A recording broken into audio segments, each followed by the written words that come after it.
안녕하세요, 김영춘입니다. 2022년 3월 8일 대선을 하루 앞둔 김영춘TV 세상 읽기를 시작하겠습니다. 이제 대선 하루 전인데요. 이번 주 세상 읽기는 국민 여러분들과 함께 나라의 미래를 걱정해보는 그런 뜻깊은 시간을 함께 가져왔으면 좋겠습니다. 우선 저도 집권당의 일원으로서, 민주당 당원으로서 국민 여러분들께 지난 5년 동안 문재인 정부 그리고 민주당 정권이 잘못한 일들에 대해서는 진심으로 사과를 드리고 싶습니다. 가장 먼저 부동산 문제 분명히 실정을 했죠. 대통령과 정부 그리고 당이 큰 소리도 치고 노력을 했습니다만은 결과적으로 부동산 가격이 너무 폭등을 해서 많은 국민들이 고통을 받았습니다. 집 가진 분들은 세금을 많이 내게 되어서 어려워졌고, 세를 사는 사람들은 전세나 월세가 너무 올라서 또 걱정이 되었고요. 집을 못 사는 사람들 입장에서는 쫓아갈 수 없는 먼 신기루 같이 부동산이 느껴져서 박탈감을 느껴서 또 고통스러웠습니다. 이런 문제들에 대해서 국민 여러분께 진심으로 사과를 드립니다. 그리고 코로나 팬데믹을 잘 헤쳐왔습니다만은 특히 최근에 들어와서 오미크론이 급속도로 확산되면서 확진자 숫자도 너무 많이 늘어나고 국민들이 점점 건강에 위협을 받는 그런 분들이 많아졌습니다. 무엇보다도 2년 동안 코로나 확진이 계속되면서 특히 자영업자들이 많은 고통을 받아왔죠. 정부 입장에서는 도움을 준다고 하긴 했습니다만은 우리 자영업자들이나 이 코로나 때문에 경제적 피해를 입은 분들 입장에서는 그 피해에 비해서 너무 작은 보상이 되었기 때문에 은발의 오줌누기다 이런 불만이 참 많습니다. 저는 그런 보상에 대해서 100%는 다 몰라도 상당 부분은 보상을 해줘야 된다는 생각입니다. 그것이 국가의 책무고 수백만 명의 국민을 보살펴서 부둥켜 안는 그런 국가 행정의 가장 기본적인 요소라고 생각합니다. 그런데 이걸 돌파하지 못하는 문제가 있습니다. 행정 관료들의 형식적인 그런 논리, 또 국가 재정에 대한 걱정 이런 것들이 다 보태져서 실질적인 보상이 되지 못하고 있는데, 저는 이런 문제들도 문재인 정부가 또 민주당이 노력은 했습니다만은 많이 모자랐다라는 부분에 대해서 국민들께 사과를 해야 된다고 생각합니다. 여러분께 진심으로 사죄드립니다. 그런데 이제 끝이 보입니다. 오미크론 이 팬데믹은 지금 정점으로 시달려가고 있는데, 제가 봐도 머지않아서 가시적인 시간대 안에 이 정점을 찍고 이제 아래로 내려가는 그런 상태로 돌아갈 것 같습니다. 그렇게 되면은 우리 국민 생활들도 일상으로 돌아갈 수 있는 그런 정상적인 사회 될 수 있지 않을까 기대를 해봅니다. 우리 국민들의 경제 생활도 마찬가지로 같이 회복이 될 수 있겠죠. 그리고 특히 자영업자들 비롯한 코로나로 인한 피해자들에 대한 보상도 이재명 후보가 당선이 되면은 이재명 후보의 공언대로 즉시 조치가 취해질 겁니다. 그것이 국회를 통한 추경 예산안 편성이든 또 대통령의 긴급 재정 명령권을 발동해서 보상하는 것이든 어떤 방식으로든 이재명은 해낼 겁니다. 그 점은 믿어주셔도 되겠습니다. 이재명 후보 아주 유능합니다. 그리고 돌파력도 있습니다. 그걸 우리는 경기도에서 성남시장 또 경기도지사를 12년 동안 하면서 잘 보아왔습니다. 그런 유능함이 있기에 이재명 후보가 민주당의 후보로 당선이 되어서 이 선거를 치르고 있는 거 아니겠습니까? 이재명 후보의 유능함은 우선 그의 똑똑한 머리, 명석함에서 출발합니다.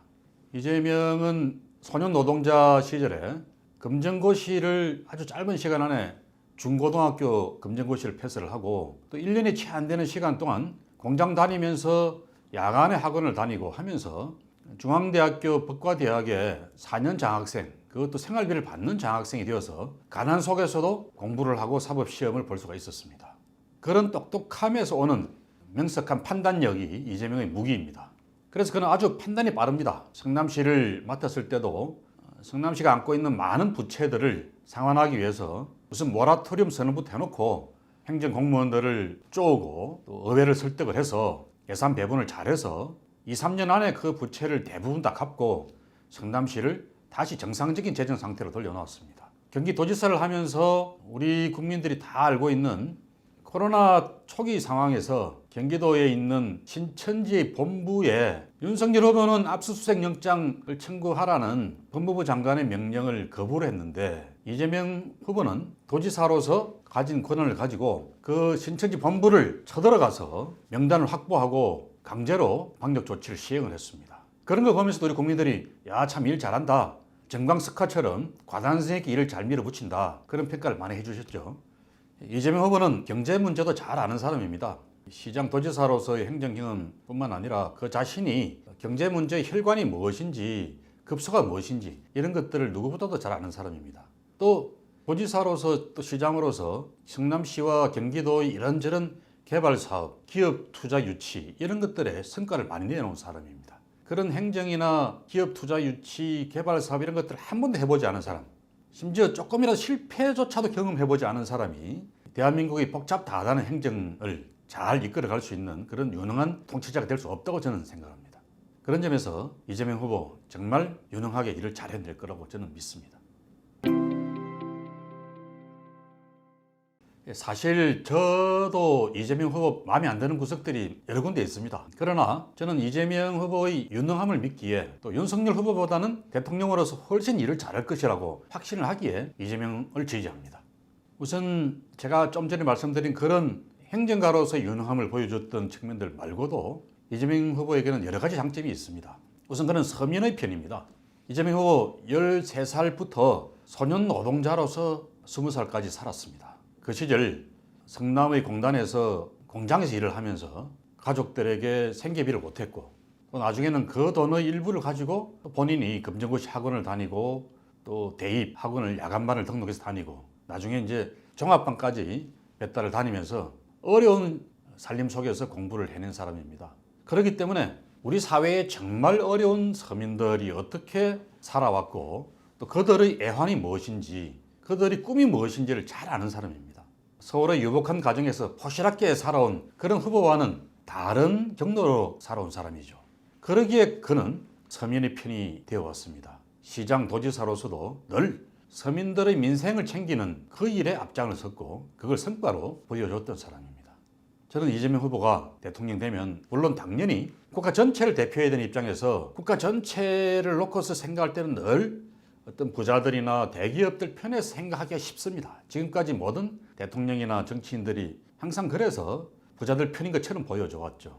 그런데 이 서민 편에서 생각하는 그런 마인드가 있는 대통령이라면은 국가 전체와 기업들 입장에서도 생각하면서 동시에 그로부터 고통을 받을 수밖에 없는 그런 경쟁 실패자들 또 아무리 노력해도 잘 되지 않는 그런 어려운 서민들의 편에서 행정을 펼치고 또 복지 정책을 펼치는 그런 대통령이 될 수가 있습니다. 그래서 저는 이재명이 경제도 잘 살리면서 또 한편 어려운 상황에 빠진 그런 서민들의 눈물도 닦아줄 수 있는 대통령 이 두 가지를 잘해야 그야말로 유능한 대통령이 되지 않겠습니까? 그런 점에서 이재명 후보를 여러분의 대통령으로 추천드립니다. 지금 우리나라 여러 가지 어려운 상황에 놓여 있습니다. 코로나 위기도 극복해야 되고 그것 때문에 무너진 국민들의 민생 경제도 회복시켜야 되고 또 대한민국이 안고 있는 아주 복잡한 그런 국제 정세, 북한 문제, 중국 문제, 또 일본과의 문제도 풀어야 되고요. 또 러시아, 우크라이나 전쟁 문제 이런 것들을 헤쳐나가야 되는 그런 위기 상황에서의 지도력 이런 문제들을 정말 지혜롭고 명석하게 잘 판단하고 적극적인 외교를 통해서 풀어나갈 수 있는 그런 사람이 바로 이재명이다. 저는 이렇게 생각합니다. 이재명 후보는 어려운 시절을 거치고 살면서 세상 물정을 잘 압니다. 또 시장 도지사를 지내면서 지방자치단체 살림살이를 직접 해봤고 또 그런 지방 살림을 살아가는데 국회와의 관계를 어떻게 설정해야 되는지 어떻게 풀어가야 되는지 또 중앙정부와 지방자치단체는 어떤 관계에 놓여 있는지 이런 것들을 경험으로서 노하우를 많이 쌓은 사람입니다. 이런 경험과 경륜 그리고 그의 판단력을 가지고 대한민국도 어려운 상황에서 잘 헤쳐나가고 위기를 극복시키는 그런 유능한 대통령이 될 수 있다고 저는 확신을 합니다. 이런 경험을 전혀 해보지 않은 대통령은 그야말로 행정 관료들한테 끌려다니는 대통령이 될 겁니다. 관료들의 탁상 행정의 논리 또 대통령을 둘러싸고 있는 측근들의 이렇게 가야 됩니다 저렇게 가야 됩니다라고 하는 그 귀 빼앗기에 휩쓸려 다니는 대통령 그야말로 무능한 대통령이 될 수밖에 없습니다. 저는 이재명은 절대 그런 대통령이 되지 않을 거라고 믿습니다. 반면에 다른 어떤 후보는 분명히 그렇게 무능한 대통령이 될 수밖에 없다 확신을 합니다. 외교안보 측면에서는 어떨까요? 대한민국처럼 외교안보 이슈가 중요한 나라도 없죠. 한반도는 4대 강국에 둘러싸여서 조금만 움직여도 너무 힘든 선택의 순간에 놓이는 그런 나라입니다. 지금 당장만 하더라도 북한의 핵과 미사일 문제를 해결해야 되고 또 중국과의 불편한 문제, 일본과의 불편한 문제 해결해야 됩니다. 미중 패권 전쟁 속에서 대한민국이 어떤 선택을 해야 될지 정말 지혜로운 그런 선택과 균형을 잡는 외교가 필요합니다. 러시아 우크라이나 전쟁 먼 이야기처럼 보이지만 당장 우리나라에도 영향을 미치는 문제입니다. 에너지 문제, 또 우리 수출 봉쇄되는 문제, 그리고 물가가 상승하는 문제, 여러 가지 문제가 한국에 밀어닥칠 겁니다. 이런 문제들 틈바구니 속에서 대한민국 대통령 그야말로 지혜롭고 유능한 외교를 펼쳐야 됩니다. 또 안보 측면에서도 무조건 큰 소리만 친다고 안보가 되는 게 아니지 않습니까? 실질적으로 안보를 해내야죠. 윤석열 후보가 북한에 대해서 선제 공격 운운하는 그런 과격한 발언도 했죠.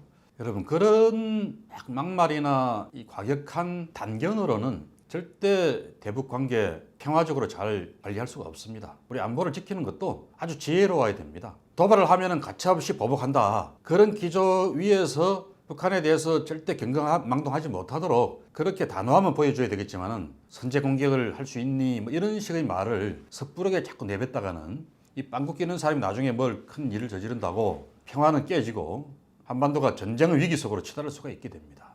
여러분, 이런 분한테 대한민국 안보 맡기면 큰일 납니다. 문재인 대통령이 김정은이가 마음에 들어서 여러 번 만났겠습니까? 근데 윤석열 후보는 김정은이 버르장머리를 고쳐놓겠다, 이런 이야기를 서슴없이 합니다. 김정은이가 마음에 들어서 회담을 하고 평화협정을 맺자고 준비를 하고 그렇게 하는 게 아니죠. 정말 철없는 소리입니다. 중국에 대해서도 중국이 자유민주주의 국가가 아니다, 또 북한의 동맹이다, 그래서 우리하고는 정체성이 다른 나라다, 이런 이야기를 윤 후보가 이야기를 하면서 중국의 심사를 긁어놓습니다. 여러분, 그거 모르는 국민이 누가 있습니까? 이명박 대통령은요, 2008년도에 그 중국과 전략적 협력 동반자 관계를 맺었습니다. 바로 국민의힘 출신의 대통령이 전략적 협력 동반자 관계를 왜 맺고 선언을 했겠습니까? 중국은요, 지금 우리 국민들께서도 다 아시지만은 대한민국의 대외 경제의 3분의 1을 차지하는 그런 큰 비중을 갖고 있는 나라입니다. 우리 수출의 25% 이상을 차지하고 있고, 우리나라의 대외 직접 투자, 현지에 공장을 만들어서 투자를 한다거나 가서 사업을 한다거나 이런 대외 직접 투자에도 가장 큰 비중을 차지하는 나라가 바로 중국입니다. 그래서 중국을 실리적으로 관리하는 것, 대한민국의 경제 문제에 있어서 제일 중요한 요소이고요. 그리고 북한을 실질적으로 가장 큰 영향을 미치는 나라가 바로 중국 아닙니까? 그래서 우리가 북한과의 문제를 풀어나가는데도, 또 북한에게 실질적인 압력을 넣게 만드는 그런 데도 중국의 존재가 절대 필요합니다. 그래서 중국과의 실리 외교는 대한민국의 외교 안보 전략의 아주 중요한 하나의 축이다. 이런 점에서 한미 동맹의 중요성을 가장 우선시해 놓고, 그 다음은 이명박 정부가 선언했던 중국과의 관계, 한중 전략적 협력 동반자 관계로 잘 유지 관리해 나가는 이런 전략이 대한민국 외교 안보 전략의 핵심적인 축이다라는 점을 힘주어 말씀드리고 싶습니다. 윤 후보, 정말 좀 철없는 그런 이야기 하지 마시고 대통령으로서 어떻게 해야 국가 안보가 지켜지고 또 외교 문제를 잘 풀어갈 수 있을지 다시 한번 심사숙고하시기 바랍니다. 여러분, 그런 대통령 뽑으면은 국가가 어지러워지고 위태로워집니다. 저는 그 점에서도 이재명 후보가 정말 지혜롭게 또 현명한 실리 외교를 펼쳐서 대한민국을 안정적인 그런 기반 위에 다시 돌려놓는 그런 현명한 외교 대통령이 될 수 있다 확신을 합니다. 대한민국은 이제 서울도 있지만은 지방도 많이 있습니다. 저는 우리 지방 살리기 차원에서도 이재명 후보가 대통령이 돼야 된다라고 믿습니다. 우리 민주당은 지역 균형 발전을 모토로 하는 정당입니다. 일찍이 노무현 대통령이 세종 신도시를 만들어서 행정수도를 만들려고 그러다가 국민님 반대 때문에 행정수도로는 못하고 지금 행정복합도시로 해서 키워나가고 있지 않습니까? 그거라도 안 했으면 수도 서울이 얼마나 더 비대해졌을까 끔찍합니다. 또 노무현 대통령은 수백 개의 공공기관을 다 지방으로 이전시켰습니다. 전국에 10개가 넘는 혁신도시를 조성하고 거기에 공공기관들 다 이전시켰죠. 제가 사는 부산만 해도 금융과 해양수산 공공기관들이 약 30개가 이전을 했고요. 또 새로 해양진흥공사 등이 설치가 되기도 했습니다. 이런 일들을 실천해온 정당이 바로 민주당입니다. 국민의힘이 지방 발전을 위해서 뭘 해왔습니까? 오히려 과거 30년 동안 국민의힘 집권기에는 서울과 지방의 격차가 더 많이 늘어났고, 민주당 집권기에 그나마 그걸 조금 보충을 해서 막아왔더랬습니다. 그래도 이 큰 추세, 수도권 블랙홀 효과에 따르는 수도권과 지방의 격차 확대는 점점 더 진행되고 있어서 안타깝기 짝이 없습니다. 그래서 이재명 후보가 대통령이 되어야 수도권과 지방의 격차가 줄어들 수가 있습니다. 바로 민주당 정권이기 때문입니다. 민주당은 우리 부산에도 가덕도 신공항 특별법을 통해서 남북권 관문공항을 만들려고 지금 노력을 하고 있고요. 또 2030 엑스포 유치를 결정을 해서 서울에서 가장 먼 지방들이 다 죽어가는데 그래도 그 구명줄 같은 정책을 펴서 지방 살리기 위해서 애를 쓰고 있습니다. 윤석열 후보는 광주에 가서는 이렇게 말을 했죠. 광주가 민주당을 줄창 지지를 했기 때문에 광주가 지역 총생산의 꼴찌다 그렇게 이야기를 했는데 사실 틀린 말입니다. 시민 1인당 지역 총생산으로 보면은 꼴찌는 대구고요. 그 다음이 바로 제가 사는 부산입니다. 그렇게 윤 후보식 어법대로 말하자면은 대구나 부산이 줄곧 국민의힘을 지지했기 때문에 지역 총생산이 꼴찌이고 꼴찌에서 다음이다 이렇게 말을 하는 게 맞죠. 그래서 서울에서 멀면 멀수록 점점 살기 힘들어지는 이 시대의 지방으로서는 이재명 후보가 당선이 되어야 그래도 지방이 한숨 돌리고 살 수 있는 그런 시대가 될 거다. 저는 그렇게 힘주어 말씀드리고 싶습니다. 여러분, 정권 교체를 말하는 분들도 많이 계십니다. 그런데 무엇을 위한 정권 교체입니까? 그걸 곰곰이 생각해 보십시다.